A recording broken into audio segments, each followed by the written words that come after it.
So let's talk about Pam Bondi and her incompetence. You guys remember why Pam Bondi's been so busy? She's been busy hunting down and making lists of American citizens for your First Amendment. There's free speech and then there's hate speech. And there is no place, especially now, especially after what happened to Charlie in our society. We will absolutely target you, go after you if you are targeting anyone with hate speech, anything. And that's across the aisle. Yeah, your hate speech is what she's after. So hate speech is more important to Pam Bondi than hunting down the $1 trillion worth of fraud that's being stolen from the American taxpayers. So let's get things first and foremost. You want to know what's going to happen next?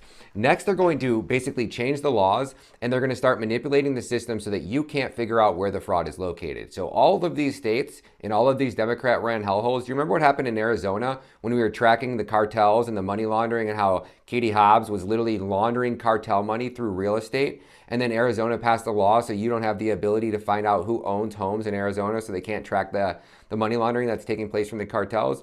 The exact same thing here is going to happen. Pam Bondi is way too busy tracking down hate speech and hunting down, innocent American citizens who are using their First Amendment rights, those God-given rights that nobody's supposed to infringe upon, but red flag law Pam Bondi, she has no problem trampling over our Constitution. So just to kind of get things straight right off the bat, Pam Bondi is not here to help or protect you. She's here to protect the lying scumbags that are stealing our money. And if you remember what Charlie Kirk said, there's no such thing as hate speech, period. So don't even get me started on the fact that she's trying to use the Charlie Kirk assassination to take away your First Amendment right when Charlie would have died on that hill defending it. So let's get things straight, Pam Bondi. You're useless, you're corrupt, and what you're going to do now is you're going to pander to the politicians. You're going to figure out ways to change laws. They're going to pass regulations and deregulate things and defraud things so that the government can continue to steal our tax dollars. These politicians have a $1 trillion money laundering operation which constantly lines their campaign coffers, so they never have to actually go out and raise money from we the people. They just make a call over to Tel Aviv and then a few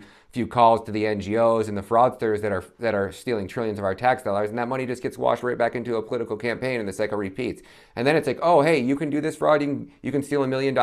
Can you go to Somalia and grab 5 or 10 of your homies and bring them over here and teach them how to do the same thing? That way you guys can, skim off about $1 million total. Just take 10% cut, put it into my campaign coffer, and let 10 of your friends do it. And then have 10 of your friends teach 10 of their friends, and then put $10 million into my campaign coffer. And before you know it, these politicians are immortal. They get to like Greg Abbott down in Texas. The dude has like what, $5 billion campaign war chest. He raises more money than every other politician combined. So Greg Abbott, who doesn't have term limits in Texas, can be governor for the next, 100 years. And that's why you see things like every town inside of Texas. Oh yeah, each one of those towns has a thing where they have to pay money to Israel. One city found like $4 million and they wanted to actually cut that off. Like, no, we want to give